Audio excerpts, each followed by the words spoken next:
Gracias por su sintonía. Estamos ya en el día jueves 25 de junio de 2020. Y como les anunciábamos, hoy vamos a hablar de educación aquí en el espacio de la entrevista de Hechos AM. Hay dos puntos importantes en los que nos vamos a enfocar. Primero, sabemos que la pandemia de COVID-19 que inició allá por marzo ha llevado a un replanteamiento del año escolar. Hemos visto cómo se han tomado medidas para que no se interrumpieran las clases, para que éstas se dieran de forma virtual e incluso se ha instaurado el sistema de teleclases a través de la televisión. Pero a la emergencia generada por COVID-19 se sumó otra situación delicada, las lluvias generadas por la tormenta tropical Amanda, que también han dejado estragos en las instalaciones de centros escolares. De todo esto vamos a estar hablando hoy en el espacio de la entrevista, pero pongamos algunos hechos en contexto. Como parte de la iniciativa para la continuidad de los programas de educación que se imparten en las plataformas digitales ante la pandemia del COVID-19, las autoridades del Ministerio de Educación entregarán al menos 9.000 computadoras a docentes. Según la ministra Carla Hananía de Varela, se han seleccionado a los docentes que tienen más dificultades y que han terminado su curso de Google Classroom. La institución realizó una capacitación de al menos 30.000 docentes para el uso de esta plataforma y se espera que haya una segunda fase de preparación para profesores. Los docentes seleccionados serán quienes no cuenten con una computadora y que tengan padecimientos crónicos. Es de mencionar que el lunes 22 de junio, fecha en la que se conmemoró el Día del Maestro, al menos 30.708 docentes del sector público recibieron su certificación en el uso de la plataforma digital Google Classroom.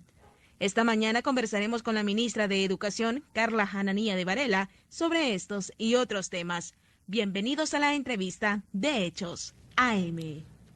Así es, nos da gusto en este jueves saludar a la ministra de Educación que nos ha cedido parte de su tiempo para venir a conversar con nosotros aquí en el espacio de la entrevista de Hechos AM. Ministra, como siempre, pues es un gusto saludarla y poder recibirla en este espacio. Buenos días, Manuel.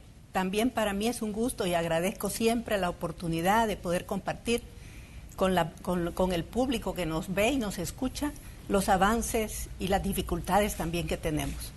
Ministra, sabemos que estamos en una de las fases más difíciles en materia de la pandemia de esta enfermedad, la COVID-19, que pues todos los días nos tiene pues hablando del tema, nos tiene pendientes de todo lo que está ocurriendo. Entre el equipo de docentes, entre el personal del Ministerio de Educación, ¿hay víctimas de COVID-19? No, gracias a Dios no, Manuel. Hasta este momento no tenemos docentes víctimas de COVID-19. Hemos tenido un par de administrativos, vigilantes, pero no hemos tenido docentes.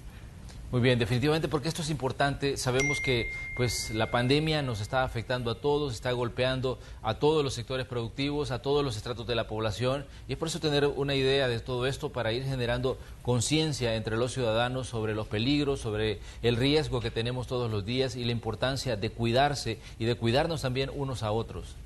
Así es, Manuel. Nosotros en el sistema educativo, bueno, yo estuve aquí con usted cuando comenzó todo esto y nuestro primer paso fueron los filtros, si usted recuerda.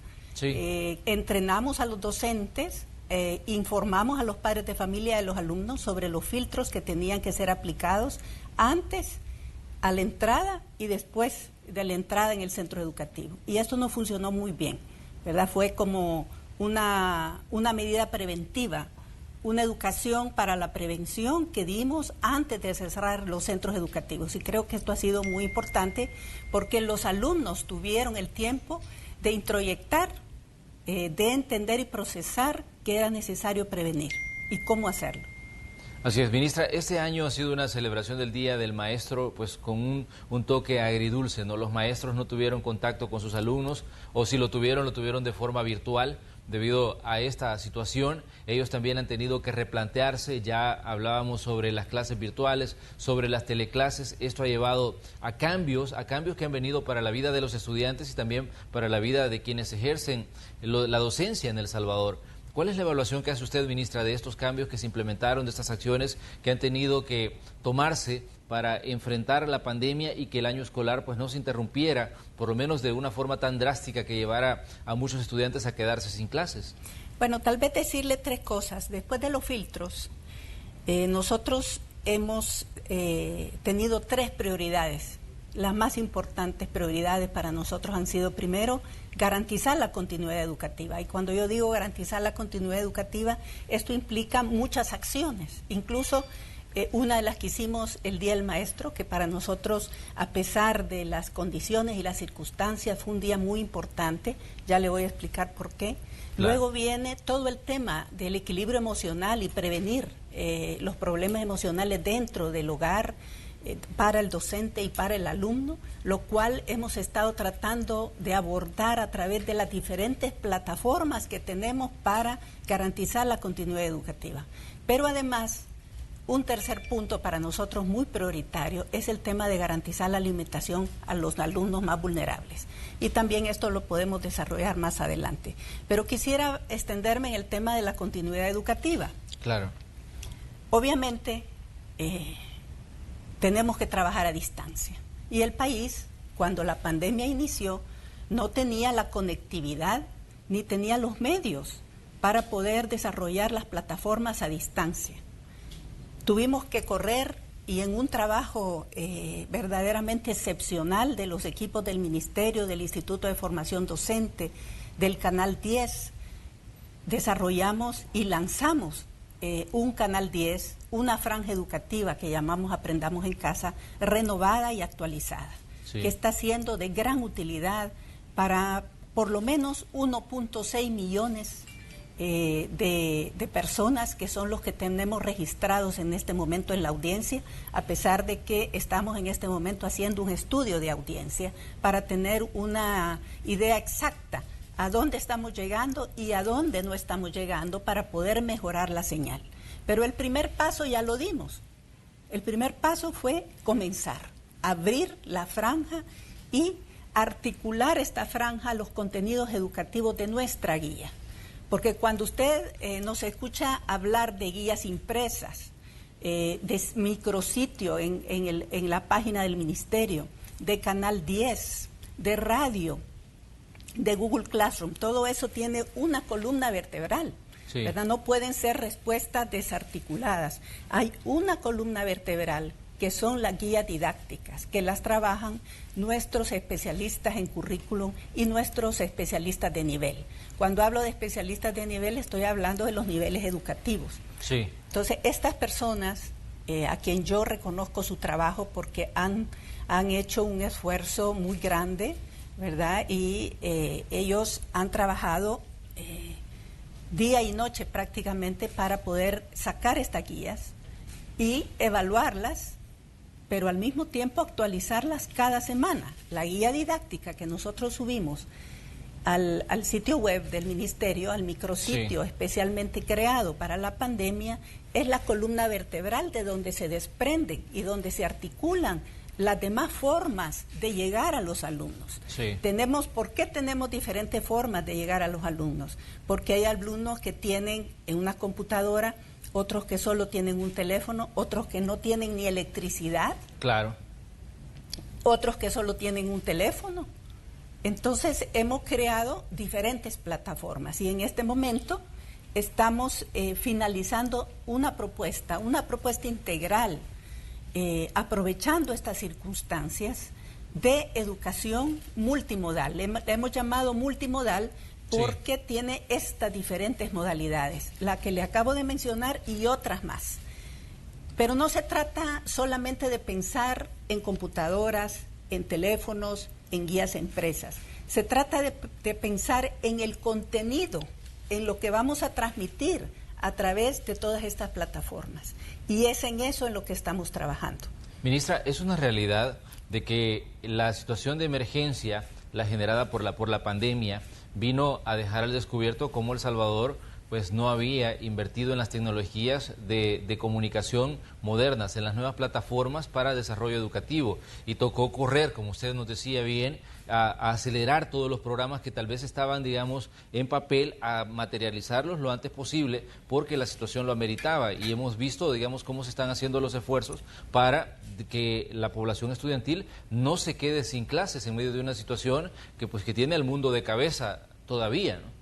Así es, y obviamente todo este esfuerzo de educación multiplataforma, multimodal, requiere de una formación docente diferente. Claro. Y nosotros teníamos la idea, antes de la pandemia, que la formación virtual podría ser dificultosa. Nunca nos imaginamos que al ofrecer una formación a todos los docentes íbamos a tener semejante respuesta y haber capacitado ya para el Día del Maestro a 30.708 docentes. Estamos hablando, Manuel, del 67% de los docentes del sector público. Y es realmente conmovedor, emocionante, ver cómo personas, por ejemplo, como las que yo visité el día de ayer en Santa Ana y en Candelaria de la Frontera, a pesar de tener dificultades físicas, de tener enfermedades crónicas, ellos con computadoras prestadas, con teléfonos, han podido terminar exitosamente el curso de Google Classroom. Es por esta razón que nosotros estamos priorizando a estos docentes en términos de entregarles sus computadoras, su herramienta de trabajo para que puedan continuar desde casa. Muy bien, definitivamente. Ministra, sabe que nos están preguntando si va a haber un reprint de un programa que se llama Vida Educativa, nos dicen, porque ahí creo que son docentes los que están pendientes de este programa. Nos dicen, pregúntele por favor sobre el programa Vida Educativa, si lo van a repetir. Sí, claro, va a ser creo que una vez por semana, a mediodía, y se llama Vida Docente. Ah, muy bien. Sí, claro que sí. Eso es una franja nueva y, bueno, es especialmente para los docentes. Muy bien, ministra, definitivamente, como decíamos, estamos en una etapa muy delicada de la pandemia, estamos caminando al borde del precipicio porque sabemos que el número de casos va incrementando constantemente. De hecho, hoy amanecíamos con más de 180 casos nuevos de esta enfermedad de COVID-19, el número de casos activos en los hospitales es elevado, la situación pues todavía continúa siendo muy grave en cuanto a la situación sanitaria. Esto nos lleva a reflexionar si este año 2020 definitivamente se descarta la posibilidad, ministra, de volver a las aulas, porque ya veíamos cuando se habló del desconfinamiento, usted hizo varias aclaraciones respecto a que el desconfinamiento no significaba volver a clases, porque obviamente hay mucho temor todavía en todo el mundo respecto al tema de esta enfermedad. Definitivamente que se tiene que contemplar la posibilidad de que no haya un retorno a las aulas y a las clases presenciales. Así es, Manuel. Nosotros estamos observando no solamente lo que sucede en El Salvador, sino lo que sucede fuera. Y cómo otros países han tenido que volver a cerrar, sí, han abierto las escuelas y después han tenido que retroceder. Y definitivamente cuando la gente me hace esta pregunta, yo les recuerdo que esta es una emergencia sanitaria, no es una emergencia educativa. Obviamente esta emergencia sanitaria impacta en la educación, pero es una emergencia sanitaria, lo que implica que es el Ministerio de Salud quien va a decir en qué momento podemos regresar a las aulas sin peligro y sin riesgo para los alumnos y para los docentes.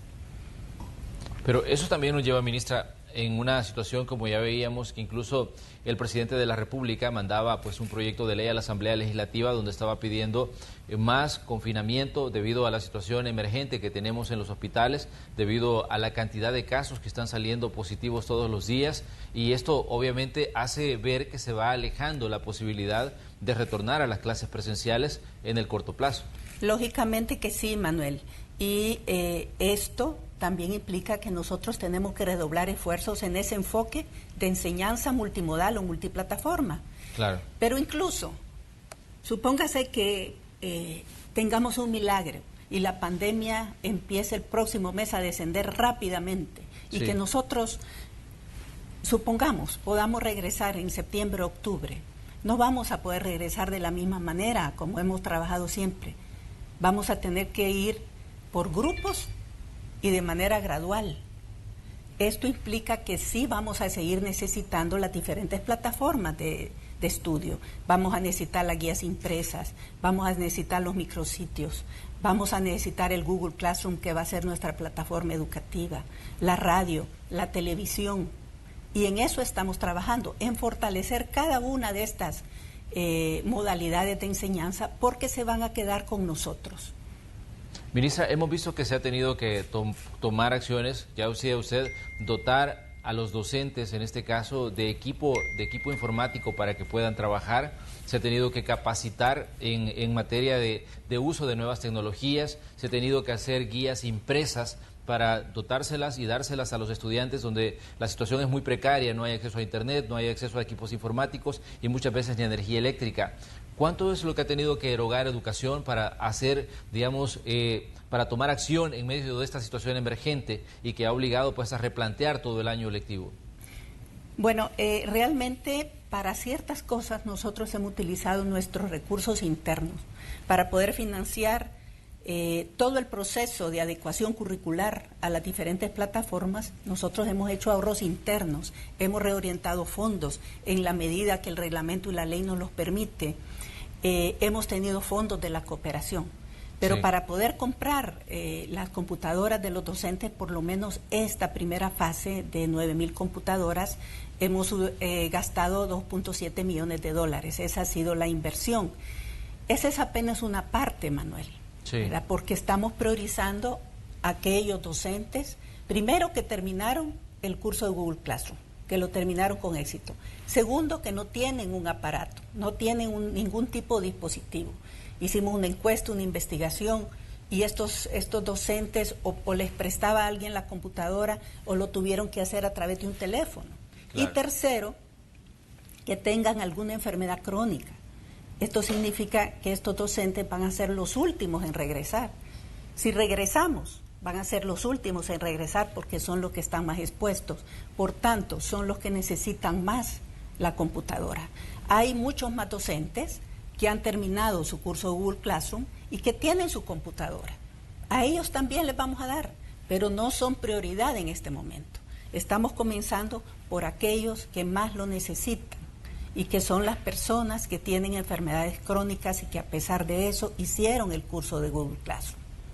Hablábamos de 9.000 computadoras, ministra. ¿Cuántas se han repartido, cuántas se han hecho llegar a los docentes hasta hoy?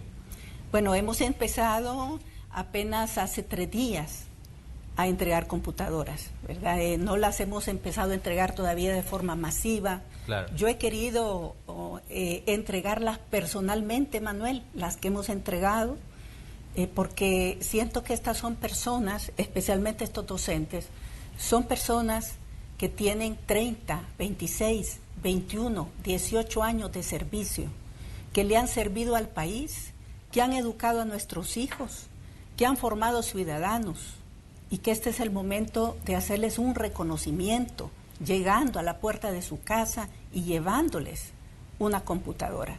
Y para mí, quiero decirle, esta es una de las cosas que más satisfacción personal y profesional me ha dado y me da a realizar, porque me da la oportunidad de dignificar a estos docentes, que es una de las cosas que nosotros nos propusimos cuando iniciamos este gobierno. Dentro de nuestro plan estratégico está uno de los ejes, es la dignificación del plantel docente. Y qué mejor oportunidad de esta pandemia para poder llevarle una herramienta a aquellas personas que tanto han dado por este país y que no pueden salir de su casa y que tienen que seguir ahí realizando su trabajo a distancia.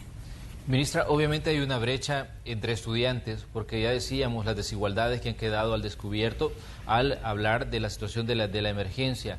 Entre estas, pues ya lo mencionábamos, la situación de estudiantes que no tienen una computadora y que tienen que aprender a través de un teléfono celular, que tal vez se lo tienen a disposición en su casa. El caso de otros niños que no tienen ni energía eléctrica y por ende no tienen ni siquiera posibilidad de conectarse a las clases virtuales. ¿Cómo enfrentar esta situación, ministra, considerando de que El Salvador es un país donde vemos pues estas desigualdades y estas brechas que son muy amplias entre un estudiante y otro, dependiendo, digamos, de dónde vive su familia, dependiendo de la zona del territorio en la que se encuentran? Así son, digamos, las condiciones de vida. La pregunta es qué hacer desde el sistema educativo salvadoreño para lograr que estos estudiantes pues no tengan una disparidad de condiciones respecto a los que sí pueden tener equipos informáticos con aquellos que no tienen ni siquiera pues energía eléctrica en su casa. Manuel, esta es la pregunta que nosotros tratamos de resolvernos todos los días en el Ministerio de Educación y avanzamos todo lo que podamos. Las desigualdades, iniquidades que la pandemia y cualquier emergencia deja al descubierto, es difícil resolverlas, solventarlas en un periodo de 3 meses. Sí. Pero creo que en los días que han pasado hemos avanzado bastante y vamos a seguir avanzando. Nosotros tenemos, como le digo, una planificación para poderle llevar tecnología a todos los alumnos. Y si no podemos llegar con tecnología, por lo menos con televisión educativa o con la radio o con las guías impresas. Las guías impresas es, digamos, la modalidad que nosotros quisiéramos dejar por último y llegar más rápidamente con las demás plataformas. Y para eso estamos trabajando de la mano con otras carteras de Estado. Por ejemplo, con la Secretaría de Innovación, claro, estamos desarrollando un proyecto que a través de UNICEF se va a financiar con una organización internacional que precisamente trabaja buscando fondos para esto, para poder iluminar, por decir de alguna manera, toda la red de fibra óptica que existe en el país y poder llegar a la mayor cantidad posible de personas con Internet. Claro, siempre va a haber un grupo de personas, siempre va a haber un grupo de alumnos que van a quedar en una montaña o atrás de una montaña, en un lugar extraviado donde no llega la señal. Pero para eso estamos también pensando otras modalidades, ¿verdad? Que prontamente, una vez que nosotros la tengamos afinada la propuesta, si usted me invita, yo voy a venir con mucho gusto a compartirla. La situación de nuestro país, las desigualdades y las inequidades no se pueden resolver con una sola respuesta, Manuel. Son demasiadas y no se pueden resolver en 3 meses. Las primeras 9.000 computadoras, como le digo, son para nuestros docentes con mayor dificultades y aquellos que terminaron el Google Classroom. Tenemos además en proceso la compra de otro lote de computadoras para todos los demás docentes. Sin embargo, tenemos las dificultades que en este momento, usted se imaginará, todo el mundo está comprando computadoras. El mercado está saturado. Sin embargo, estamos ahí en cola, empujando para que estas computadoras vengan lo antes posible. Después viene la entrega de las computadoras de los alumnos. En un primer momento, entregar una computadora por alumno, El Salvador no lo va a poder financiar, es demasiado. Así es que vamos a entregar una computadora por familia, obviamente haciendo un estudio de las condiciones de la familia. Y en eso estamos, ¿verdad? Porque no se trata solamente de llevar tecnología, hay que saber cómo llevarla, para qué llevarla y cuáles son las condiciones de la familia para que la familia pueda apoyar al niño. Ministra, definitivamente que hay una situación que es grave en cuanto a que El Salvador no tiene un censo actualizado sobre las condiciones de la familia, sobre la movilidad de la población, y esto incluso dificulta que se pueda llevar programas como el que usted está desarrollando, como el que usted va a desarrollar. Pues se tienen que hacer incluso los estudios por cuenta propia ante esta realidad que está ahí de que no se ha hecho un censo desde el año 2006 en El Salvador, y eso hace difícil, por ejemplo, conocer la situación de las familias. Exactamente. Nosotros estamos haciendo milagros, Manuel, para poder llegar a cada familia. Mire, a Dios gracias, también en colaboración con la Secretaría de Innovación, todos nuestros docentes se les ha entregado una cuenta de Microsoft 365. Sí. Eso nos permite estar en comunicación simultánea con los 45.000 docentes, y eso nos está facilitando en alguna medida actualizar ciertos datos. Pero ya para llegar a los padres de familia y conocer las condiciones del hogar, estamos teniendo que utilizar otras vías, ¿verdad? Y en eso estamos precisamente en este momento, porque no queremos solamente llegar y entregar una computadora. Porque lo más importante, recuerde que la computadora es un instrumento, es un medio. Lo más importante es como si ese medio va a tener las condiciones en ese hogar de servir de instrumento para que el alumno o los alumnos aprendan. Aquí todo gira alrededor del aprendizaje.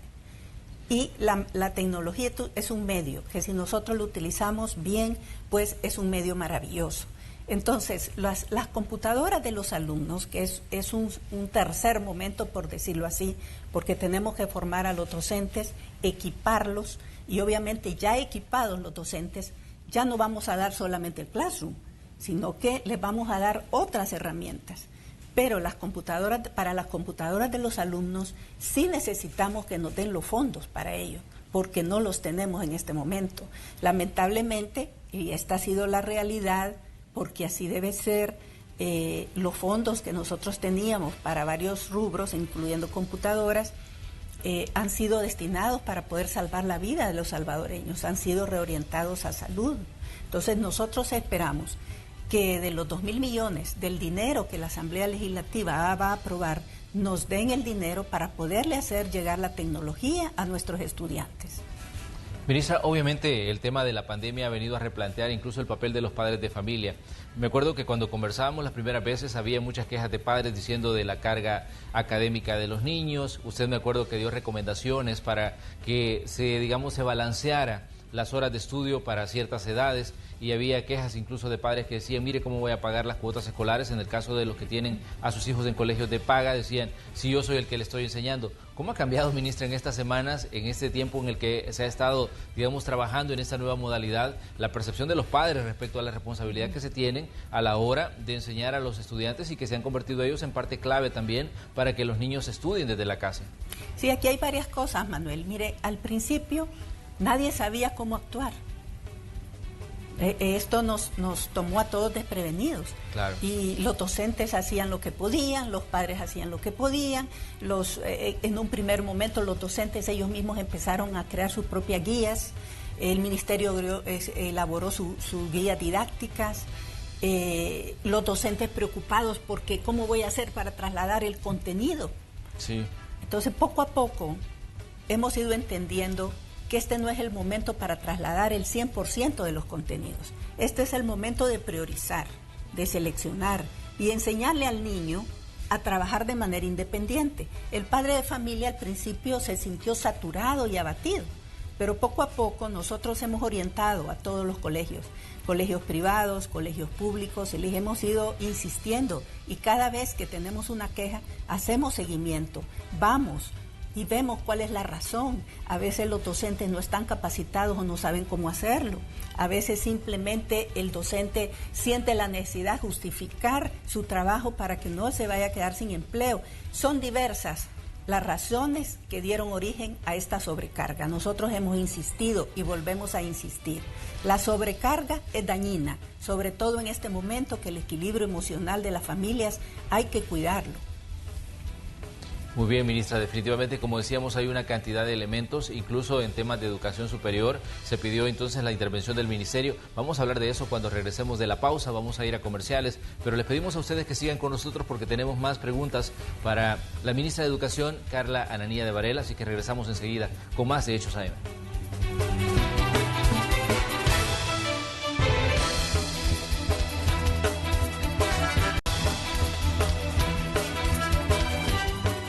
Gracias por continuar con nosotros. Hoy en el espacio de la entrevista de Hechos AM estamos conversando con la señora ministra de Educación, Carla Ananía de Varela. Estamos hablando de la situación de la emergencia y de todos los temas que han surgido en medio de esta situación y que tienen que ver con los programas educativos, tienen que ver con el trabajo docente, tienen que ver con todo el sistema educativo salvadoreño.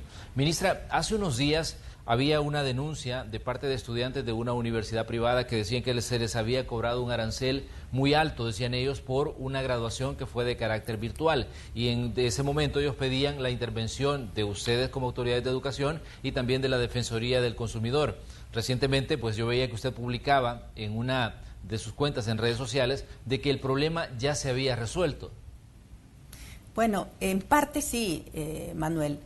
Quiero aclarar que el rol del Ministerio de Educación no es intervenir en las instituciones privadas. Sí. Las universidades son autónomas en lo financiero y en lo administrativo. Sin embargo, los alumnos nos buscan para que nosotros les apoyemos y nosotros no les podemos dejar de responder ni les podemos defraudar. Entonces nosotros lo que hacemos es una labor de mediación, una labor de buscar el diálogo. Y desde antes de estas quejas, mucho antes, cuando empezó la pandemia, empezamos a buscar el diálogo y hemos tenido reuniones con todos los rectores, con alumnos organizados.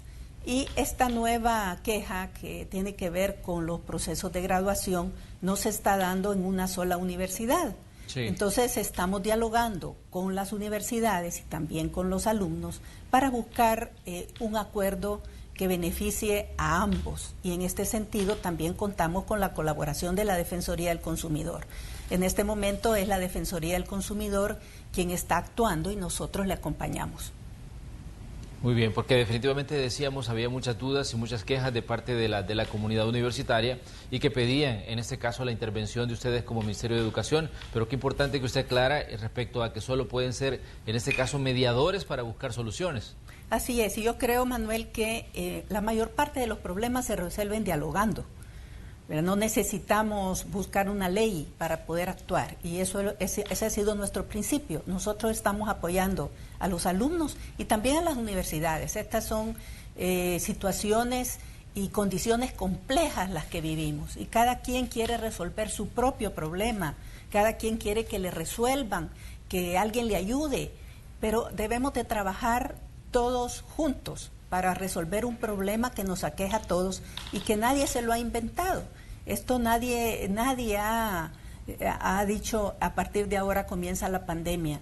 Es algo que está fuera de nuestro control y creo que tenemos que actuar en ese sentido colaborativo, buscando el diálogo y la solución para todos. Obviamente siempre hay gente que abusa en estas circunstancias y es ahí cuando las instituciones tienen que actuar.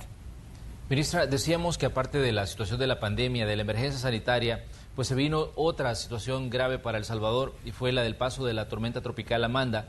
En algún momento se dijo que había daños en las escuelas. ¿Tienen ustedes ya un balance de cuántos centros escolares se vieron afectados? ¿Cuántos, digamos, hay que intervenirlos de forma inmediata para poder solventar las necesidades que se puedan generar en un inminente regreso a clases en algún determinado momento? Así es, Manuel. Lamentablemente nuestra red de centros educativos es una red frágil. Nunca hubo en este país una inversión decidida en los centros educativos, a pesar de que los centros educativos le dan un servicio a la comunidad muy grande. Los centros educativos sirven de graneros, sirven de bodega para alimentos, sirven de centros de votación, y cuando hay emergencias los abrimos para poder proteger la vida de la gente. Entonces el Estado está pensando de otra forma ahora. Vamos a trabajar en los centros educativos que se abren siempre como albergues desde el Estado, desde el interés del Estado.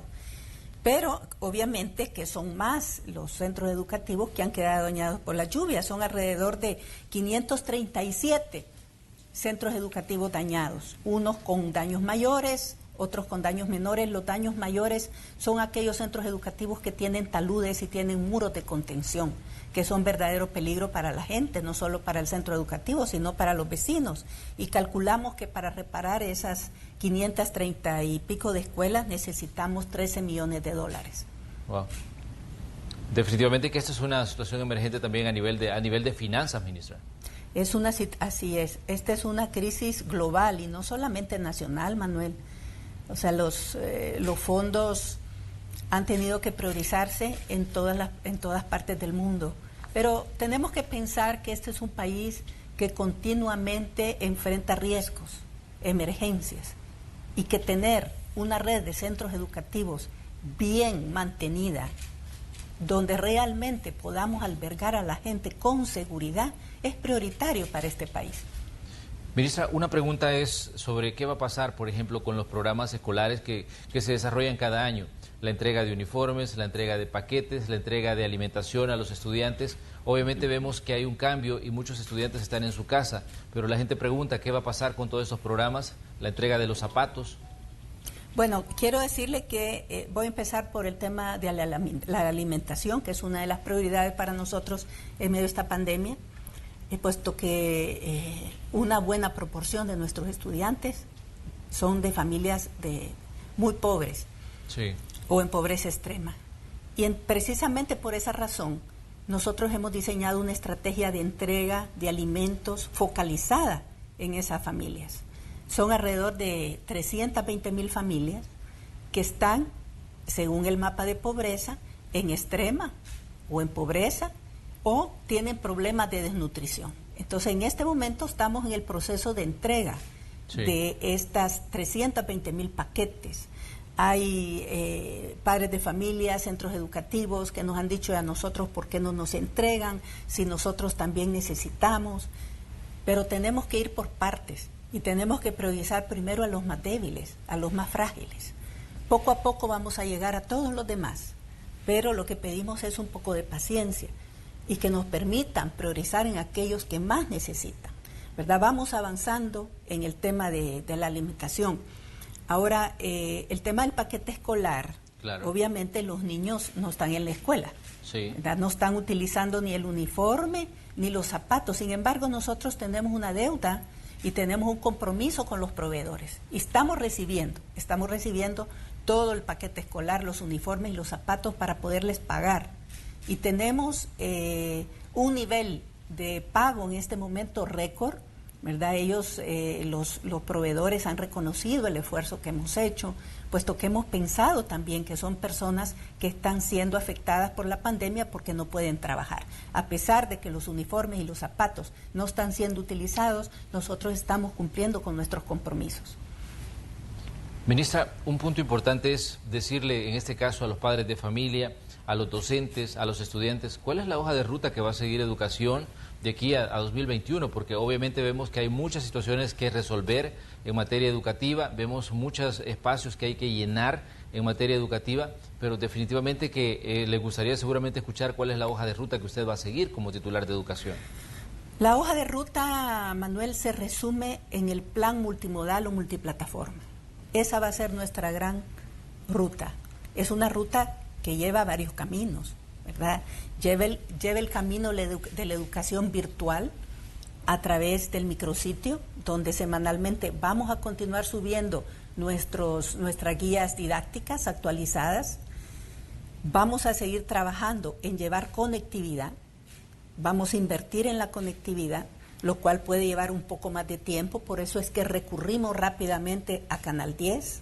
Canal 10 lo vamos a seguir actualizando y mejorando. Tenemos que trabajar también en mejorar la señal de Canal 10. Vamos a seguir llevando guías impresas mientras sea necesario a los hogares que no tienen electricidad.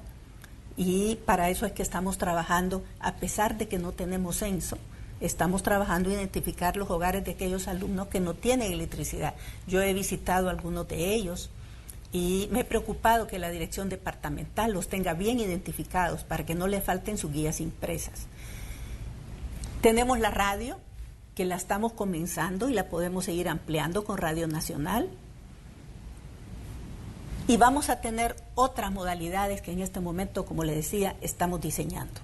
Un punto importante, ministra, es que este tipo de herramientas que están utilizando hoy ustedes, las teleclases, las clases a través de la radio, las clases virtuales, esto definitivamente ha llegado para quedarse. No es una cuestión que se va a mantener solo durante la emergencia, sino que definitivamente ya la comunidad educativa tiene que ir pensando que esto va a quedar ya como parte, digamos, del trabajo que ustedes están haciendo para, digamos, fomentar en este caso la educación y fomentar el aprendizaje. Por eso es tan importante, Manuel, que el 33% restante de los docentes que todavía no se han capacitado en Google Classroom se capaciten, y ahorita ya prontamente vamos a abrir al público, a todos los docentes, la inscripción para la segunda fase de la capacitación a Google Classroom.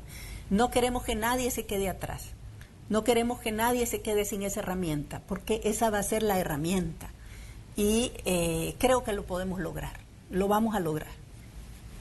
Ministra, ayer cuando publicábamos nosotros en Noticiero Hechos de que usted estaría con nosotros en el espacio de la entrevista, comenzamos a recibir mensajes de diferentes personas pidiendo que le hiciéramos preguntas específicas a usted.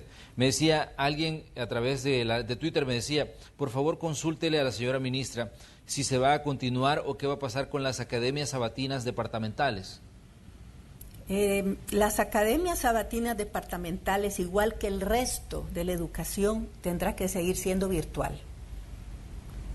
En este momento no tenemos nada presencial, tenemos que trabajar de manera virtual, ni siquiera semipresencial, porque cuando regresemos al aula, probablemente vamos a regresar con la modalidad semipresencial, pero todavía no estamos en eso. Otro punto específico, me decían, pregúntele por favor qué pasa con el Consejo Directivo Escolar. Habían avances, me decía, para regular la situación de toda la gente que trabaja como parte de los consejos, pero ante la pandemia el panorama ha cambiado mucho y nos gustaría conocer y nos gustaría que la ministra nos diera una luz sobre lo que va a pasar con esto en específico. Bueno, los consejos directivos escolares en este momento están jugando un rol importantísimo en la organización de la entrega de los alimentos. Yo he visitado los centros educativos y tengo que felicitar a los consejos directivos escolares, sobre todo a los padres de familia, porque son ellos quienes están organizando la distancia.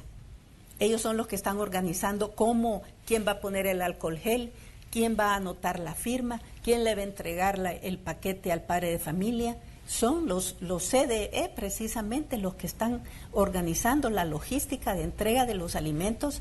Y entre más participación haya de los padres de familia, mejor. Decían que muchas de estas personas desarrollan trabajo administrativo en los centros escolares y la mayoría, decían ellos, que abrigan la esperanza de que se les contratara en educación o que obtuvieran, digamos, un ingreso fijo de parte de educación. En este caso, ministra, ¿qué va a pasar con ellos? Porque decían, existe la posibilidad de que en el 2021 ya esto ya no se haga. Miren, estamos en circunstancias totalmente extraordinarias, diferentes, difíciles, complejas, críticas. Esperemos a regresar a los centros educativos. Por favor, no podemos resolver todo de una sola vez, y menos en medio de esta pandemia. No estamos regresando todavía a las escuelas. Los centros, los CDE, tienen un rol que jugar y lo juegan en estos momentos, por ejemplo, de entrega de los alimentos. Pero todas esas preguntas, todos esos problemas los vamos a ir resolviendo una vez regresemos a los centros educativos y sepamos con cuántos fondos vamos a contar. Definitivamente, como decíamos, ministra, nosotros le trasladamos a ustedes las interrogantes que nos dejan a través de los espacios de Noticiero Hechos, de las cuentas que tenemos en redes sociales. Siempre, cuando publicamos que alguien va a estar acá, siempre hay una interacción importante de parte de personas que hacen preguntas en específico sobre algunas situaciones del trabajo de ustedes, en este caso, educación. Sabemos que es un tema muy amplio porque sabemos que hay una cantidad de docentes y cantidad de personas que trabajan con ustedes en todo el territorio nacional y sabemos que hay también mucho interés de padres de familia e incluso de estudiantes sobre todo lo que se está haciendo y también sobre cómo se está abordando cada problema en específico. Y como usted lo decía, mucha gente dice, yo quiero que me resuelvan mi problema ya, y sabemos que son como ellos, pues todos buscan la misma respuesta, una solución a los diferentes planteamientos que hacen. Y tal es el caso de estas preguntas en específico que yo le he formulado. Sí, mire, Manuel, nosotros estamos trabajando todos los días, desde la mañana hasta la noche, tratando de resolver los problemas que podemos resolver. Algunos no los podemos resolver en este momento, pero los vamos a resolver más adelante. Y todo también va a depender del presupuesto que le quede al Ministerio de Educación después de todo esto, ¿verdad? Entonces hay cosas que humanamente no se pueden hacer, pero otras sí. Y yo creo que la mayoría la vamos a poder resolver, y esta pandemia nos está trayendo oportunidades para mejorar, para capacitarnos, para aprender cosas nuevas, para responder de manera diferente, tal vez de esa manera que siempre habíamos querido soñar. Habíamos soñado en educar de una forma diferente y ahora tenemos la oportunidad de aprender, de utilizar la tecnología. Entonces, pensemos en las oportunidades que nos está dando esta pandemia y aprovechémoslas. Muy bien, ministra, me gustaría que usted como autoridad educativa le dirija un mensaje, en este caso a todas las personas que nos están sintonizando, a padres de familia, a estudiantes, a docentes y a toda la gente que nos está sintonizando esta mañana sobre las situaciones de la prevención, porque obviamente mucha gente se pregunta cuál va a ser la respuesta ante la pandemia, y la respuesta es, usted puede ser la respuesta acatando cada una de las recomendaciones que se da. Hemos visto mucha movilización de personas, hemos visto mala utilización de instrumentos como las mascarillas, y obviamente es importante hacer llamados desde todos los ámbitos posibles para, digamos, que cada uno de nosotros nos vayamos educando sobre el tema de convivir con este virus, que por ahora vemos que no vemos una salida inmediata, no vemos una luz al final del túnel, más que solo el trabajo que se puede hacer en materia de prevención. Así es que, ministra, le cedo a usted el espacio para que pueda hacer ese llamado a todas las personas respecto al trabajo que tenemos que hacer cada uno para enfrentar esta situación. Gracias, Manuel. Es bien sencillo. Detener la pandemia depende simplemente de cada uno de nosotros, de nadie más, de cada uno de nosotros, de nuestra educación, pero sobre todo de nuestra conciencia, porque parece ser que hasta que no se nos muere un familiar o un cercano, no tomamos medidas. Pero creemos que a nosotros no nos va a tocar. Y la verdad que el virus no discrimina, no distingue. Está muriendo mucha gente, Manuel. Usted lo sabe muy bien, todos lo sabemos. Sin embargo, la gente anda desbocada por las calles. Y esto no quiere decir que, bueno, la gente necesita trabajar. Pero para salir a trabajar hay que seguir las instrucciones, las indicaciones, las fases de la reactivación económica que nuestro gobierno ha desarrollado en conjunto con las gremiales de empresarios y de trabajadores. No es por gusto, no es un invento y lo han hecho de determinada manera por una razón muy específica, para evitar los contagios. Entonces respetemos esas fases, hagámoslo tal como nos han dicho que lo hagamos, tomemos las medidas de precaución, no esperemos a que un familiar nuestro se nos enferme. Así es, ministra. Bueno, le queremos agradecer que nos haya cedido parte de su tiempo, ministra de Educación, para hablar sobre estos aspectos que decíamos son de mucho interés, porque decíamos que todo el público que se ve afectado por todo el tema de la pandemia son pues una cantidad importante de docentes que ven cambios en su trabajo, una cantidad importante de estudiantes de diferentes niveles y de diferentes ámbitos que se ven afectados también por todo lo que está ocurriendo y que también pues hay que darle continuidad al trabajo pues educativo, no se puede paralizar por esta situación y vemos que se está haciendo el esfuerzo. Así es que gracias, ministra, por estar acá. Gracias a usted, Manuel, y mi mensaje final es de positivismo. Decirle a esa ciudadanía que vamos a salir adelante de esto, siempre y cuando estemos juntos, estemos unidos y pongamos en práctica todas las medidas que sabemos que debemos hacer. Muchas gracias. Gracias a usted, ministra, le deseamos pues éxito en sus labores. Vamos nosotros a una pequeña pausa comercial. Cuando regresemos vamos a tener más de Noticiero Hechos, los reportes con los equipos que están desplegados en diferentes puntos para que usted conozca cuál es la situación de tráfico. Ya les informábamos que hemos tenido una racha de accidentes en estas primeras horas de ese día jueves y también estamos atentos a otros temas que están en desarrollo tanto a nivel local como a nivel internacional. Siga con nosotros, somos Hechos AM.